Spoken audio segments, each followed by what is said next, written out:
The tinted glass partition between the driver's seat and the rear cabin of an armored Mercedes is made to muffle sounds, but it doesn't work miracles. On that deserted road, the only noise was the friction of reinforced tires on damp asphalt and the low hum of the air conditioning. Through the rear-view mirror, I saw the two passengers. One was a cardinal I had driven to diplomatic dinners before, a man who always smiled for the cameras. That night, however, he was grey. He was sweating cold, wiping his forehead with a linen handkerchief every 2 minutes, while clutching a black leather briefcase against his chest, as if it were a shield. The car radio was on very low, tuned to a 24-hour news station. The announcer's voice was talking about Asteroid 3I Atlas, repeating NASA's official version that the rock would pass at a safe distance from Earth in a few days. It was at that moment that the other passenger, a man in a grey suit who spoke with a military accent, let out a short, dry laugh. He looked at the cardinal and said something that made me grip the steering wheel tight. He said it was impressive how NASA managed to lie with such mathematical precision. They weren't worried about a collision. No one there was talking about impact, tsunamis, or the end of the world. The conversation in the back seat was about landing coordinates and reception protocols. I looked at the sky through the windshield. It was clear, full of stars. But the tension inside that car weighed tons. They knew 3I Atlas wasn't passing by. They knew it was breaking. And we were heading straight to the meeting point.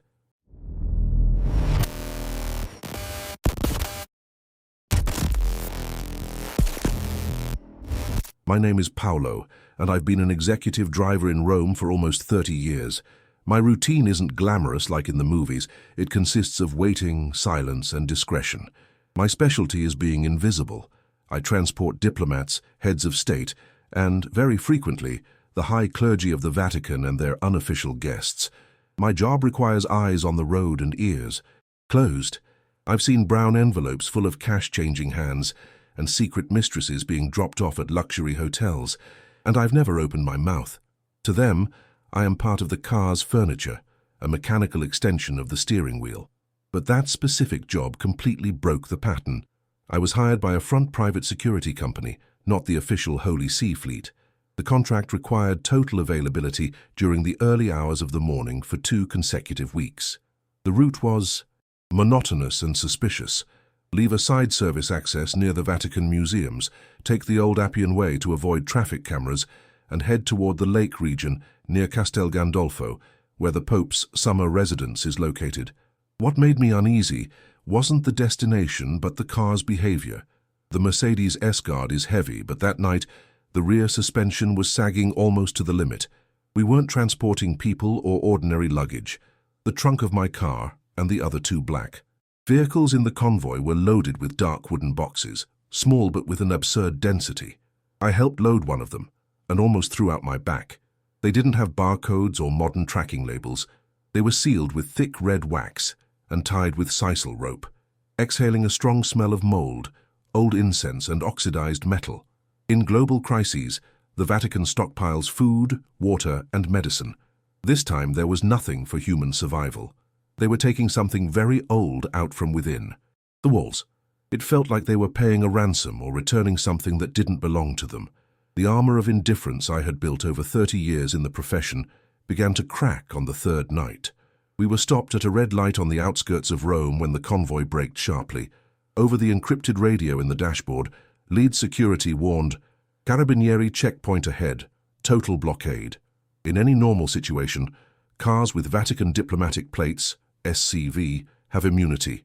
We pass straight through any blitz, but the reaction in the back seat was one of absolute panic, not authority. The man in the grey suit, who exuded that aura of military intelligence, banged on the glass partition violently. He didn't ask. He ordered with a trembling voice, "Get us out of here now, don't stop for anyone. If they need to shoot, they'll shoot." He was talking about the Italian police. That was insane. He preferred to cause an international incident and flee the police rather than let a traffic guard see what was in the trunk. I obeyed out of a survival instinct. I threw the 2-ton armored car over the curb, scraped the bodywork on a pole, and entered a dark alley going the wrong way. As the car rocked violently on the cobblestone streets, I heard the noise of the cargo back there. The sound wasn't hollow wood knocking. It was a dull, heavy, dead sound, as if we were carrying solid lead bars or uranium. The cardinal, who until then had maintained his posture, began to pray, aloud, clutching the safety handle. He repeated psalms of protection against the evil that comes from above. I looked in the rearview mirror and saw genuine terror on his face. He wasn't afraid of a fine or jail. He was afraid of arriving late. That was when I understood. The deadline they were discussing wasn't the date NASA gave for the asteroid's passage. The asteroid wasn't a natural event. It was a visitor with a scheduled time, and we were racing against the clock for the delivery ceremony. Over the following nights, the atmosphere in the city became surreal. The radio and news portals were taken over by the subject 3I Atlas. The narrative was coordinated. NASA and ESA scientists appeared all the time with colorful charts, smiling, guaranteeing that the object would pass millions of kilometers away and that it would be a spectacle for science. But inside my acoustically isolated car, the reality was brutally opposite.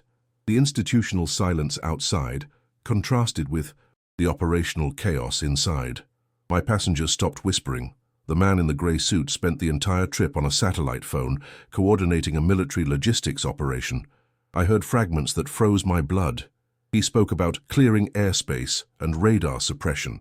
I discovered that under the pretext of a NATO air defense exercise, they had created a 50-kilometer no-fly zone around Castel Gandolfo. No commercial planes, drones, or civil helicopters could pass through there. They were clearing the sky so no one would see the approach. The most disturbing part was the nomenclature. They never used the words asteroid, meteor, or comet. They referred to the object as the Ark, or the visitor. In a moment of carelessness, the cardinal commented to the military man, "The thermal signature has stabilized. They are breaking according to the pact. Space rocks don't break. Stones don't have agreements." The lie they told the population was so big it was almost perfect. While the world looked at computer animations on TV, I drove through the darkness, carrying the payment for an ancient debt to a landing strip that didn't exist on any map. On the last night of the contract, we reached the final destination. I expected us to go to the Vatican Observatory courtyard, where there are telescopes, but the convoy diverted onto a dirt road, entering a private church property surrounded by 3-meter-high stone walls. There were no signs, just guards armed with assault, rifles and black uniforms with no insignia. I expected to find an underground bunker, which would make sense if they were afraid of an impact, but what I saw made me stop the car with my foot trembling on the brake pedal. There was no hole to hide in. There were lights. High-power floodlights aimed at the sky formed a perfect circle in the middle of a vast pasture. In the center of this circle, the ground had been prepared with fresh concrete, painted with reflective symbols I had never seen. At common airports. It was a giant helipad, or rather a landing platform. They ordered me to turn off the engine and the lights. As I got out of the car to open the trunk, I felt the air. It was charged with static electricity, a hum that made the hairs on my arms stand up and left a metallic taste in my mouth like I was licking a battery. The silence was absolute. There were no crickets, no wind, no birds. Nature was mute with dread. I looked up. The sky was clear, but the stars in that specific region seemed wrong, as if they were being covered by a solid shadow that reflected no light. Something was up there, hovering, invisible to the eyes but heavy enough to compress the air against the ground. 3I Atlas wasn't passing far away. It was parked right above our heads. The unloading operation was fast and tense. Security men ran to remove the heavy boxes from the trunks, treating each one as if it were a newborn baby or a nuclear bomb. While I helped pull one of the wooden boxes, one of the security chiefs approached me. He wasn't physically aggressive, but the threat was in his cold, professional tone of voice. He put his hand on my shoulder and said, "Look at the ground. Do your job. Get in the car and look at the dashboard. If you look up, you won't go home today." Human curiosity, however, is a fatal flaw. While I pretended to tie my shoe near the rear tire, I glanced at the sky for just 2 seconds. I didn't see a shiny metal ship like in the movies. I saw an absence. There was a disk of absolute nothingness, a matte black circular hole blocking the stars. It was immense, covering hectares. And the most terrifying part, it was descending. It didn't make turbine noise, didn't displace air. It descended like a silent hydraulic elevator. I saw the cardinal kneeling on the damp grass, holding his rosary with both hands, weeping copiously, but not from religious emotion. He was weeping from pure terror.